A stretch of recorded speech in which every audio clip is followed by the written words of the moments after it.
Hello and welcome to another live game review, this time knocking on the Coffin Lid.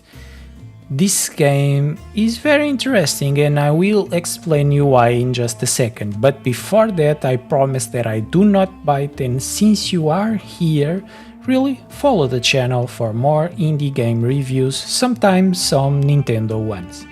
So you are already looking at the map, one of the parts of the map of this game, and they have several markers that I will explain in just a second. Now let's advance with gameplay and I will talk about it as we go.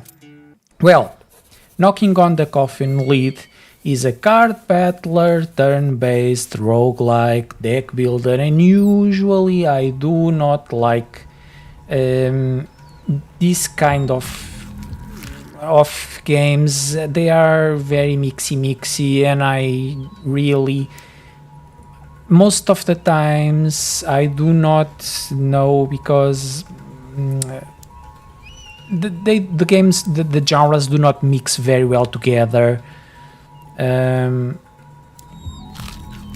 Well, this event is strange. Let me check how much cards I can discard. Well,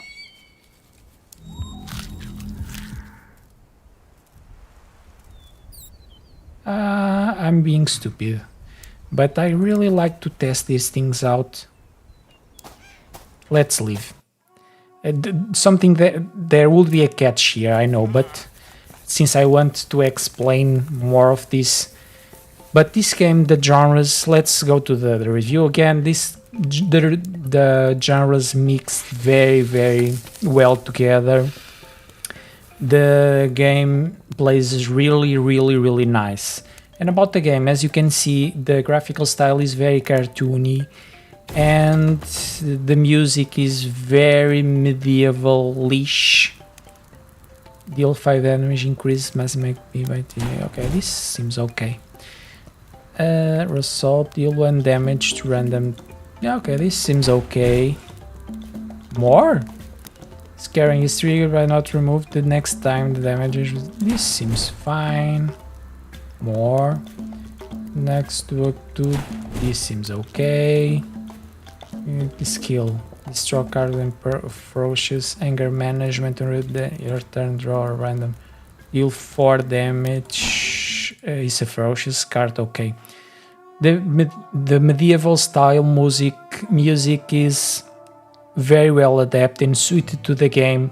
And since before talking about the story, I will explain a little bit this map.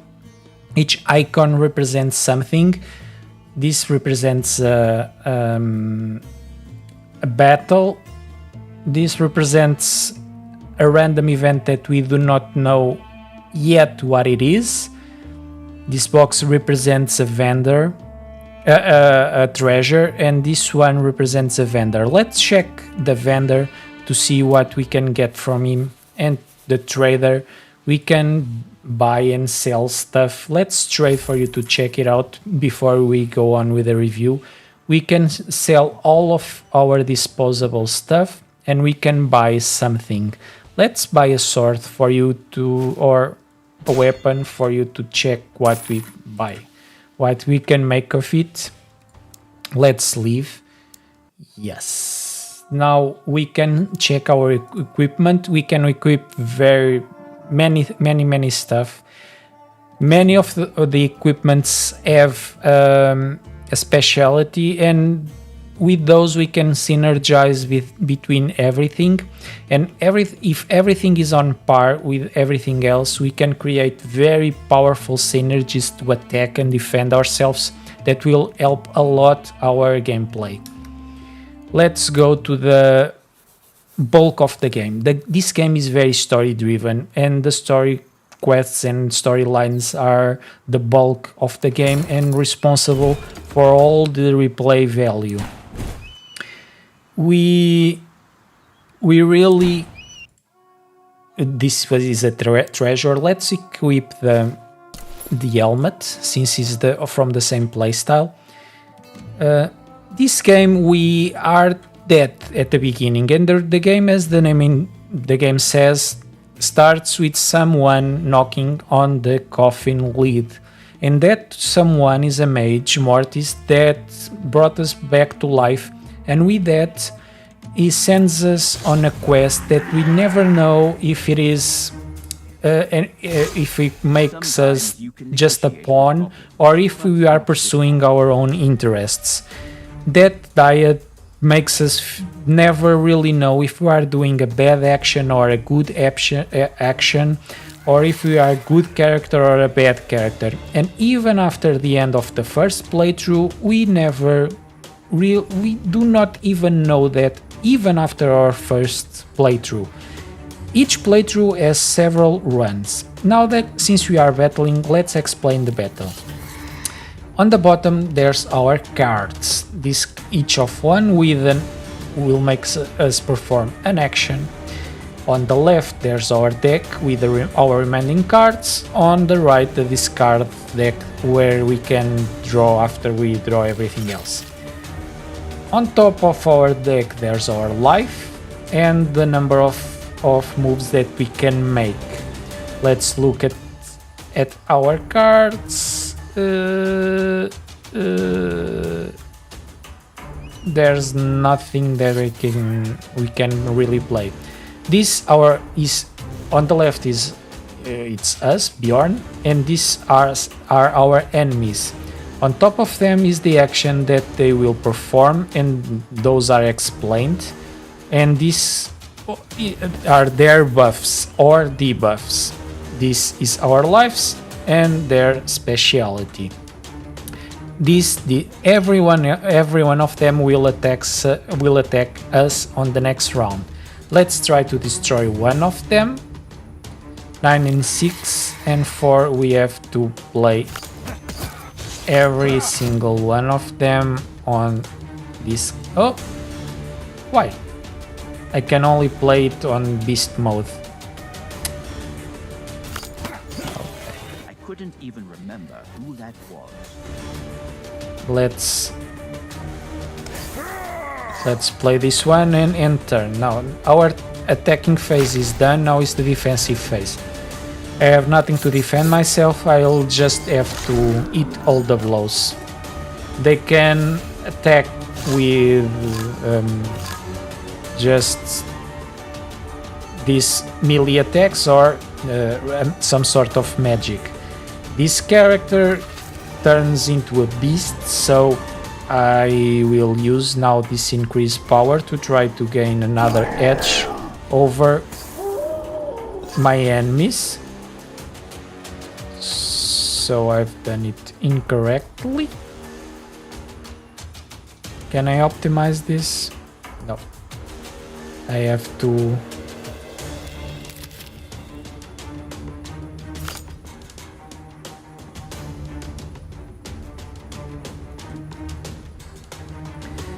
No. I will have to just burn this card. You've acquired a taste for buffs. Damn it.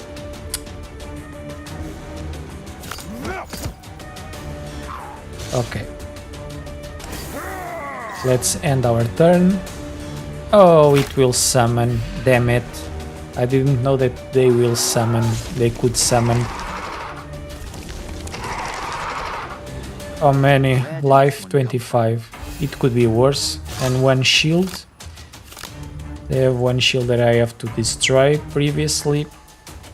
If there are no attacks in hand, draw 2 attacks. I have attacks on my hand. Deal 7 and at random targets. Well, if the target is bleeding, then inflict 3 bleeding, and you are done. And now I have to... And after the battle is over, this is just the normal difficulty. You can increase it a little bit to make the game a little bit more challenging, but it is easier for me to talk about the game with more or less easy approach to it. After each battle, we can win gold. well, we will win gold that then we can use in the trader, and we will win cards. Let's just choose one for our deck, and we will win items that we can equip, and we can gain potions. This elixir is for our to increase our life. From time to time we have this kind of dialogues with Mortis that makes the story go forward a little bit, but always in a dubious way. It's all about Mortis never tells us everything. This is my second playthrough, and I've unlocked this second character. The gameplay style from this second character is very different from the first one. We can just correlate a little bit between them, but the playstyle is so different that we have to adapt and make it, and we can never really translate the entire gameplay. Each one of these items, I forgot to tell it, gives us some cards that we can access if we have these items equipped, but if we unequip these items, we lose access to them.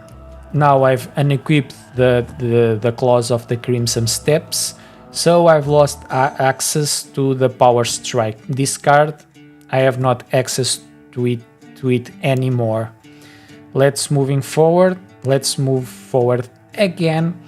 The map, well, these events that we uncover, this one I do not know the outcomes yet, will help us. Sometimes they help the story to move forward a little bit, but most of the times they do not help a lot or nothing at all.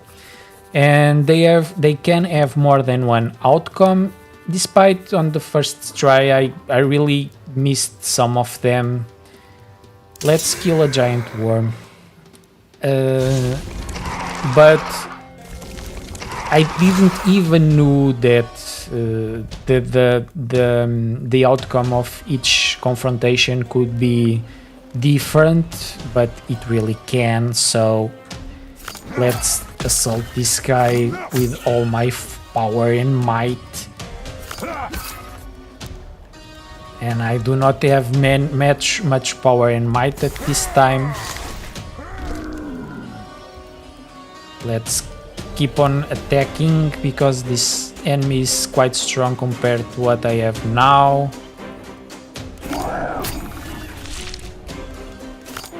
I do not have more attacks, but I want to keep on attacking.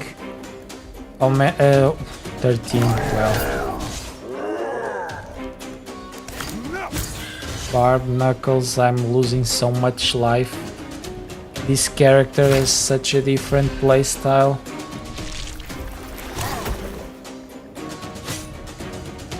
Let's try. Oh, 8. Why? 8 armor for me to go. Okay. When draw gain 2 HP, I can inflict. And now I have to gain some life. Not enough for the next attack that he will make me suffer. This was harder than I was anticipating. 17 turns. Oh god. I'm screwed, am I? The synergies that I have on this run are not yet. Okay, now I'm a beast. I have a little bit more damage that I can inflict, but is still not enough for me to defeat this enemy.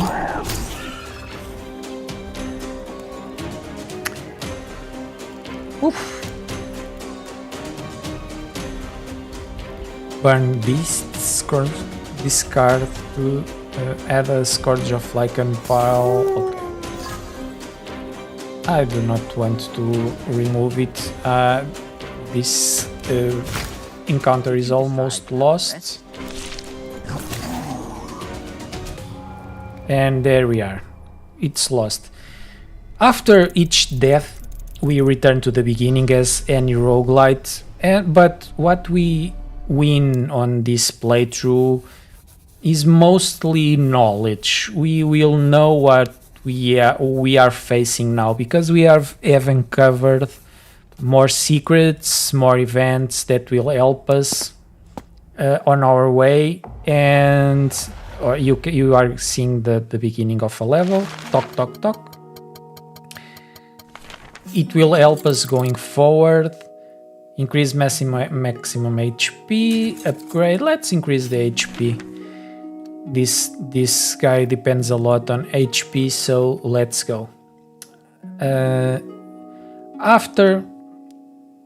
Just to finish, after our first playthrough, we think that the game is over, but then we are presented with the different outcomes that our playthrough could reach, and we start noticing that we could play in a very, very different way. And then we unlock a new character, so the replay value of this game is huge. It took me about 9 hours to end the first playthrough, and I do not think that the second one and the subsequent ones will take less time. Even when knowing the map and how the game plays out, everything is very different from playthrough to playthrough, so the replay value is very, very big. What do I have? My final thoughts about the game. I love it.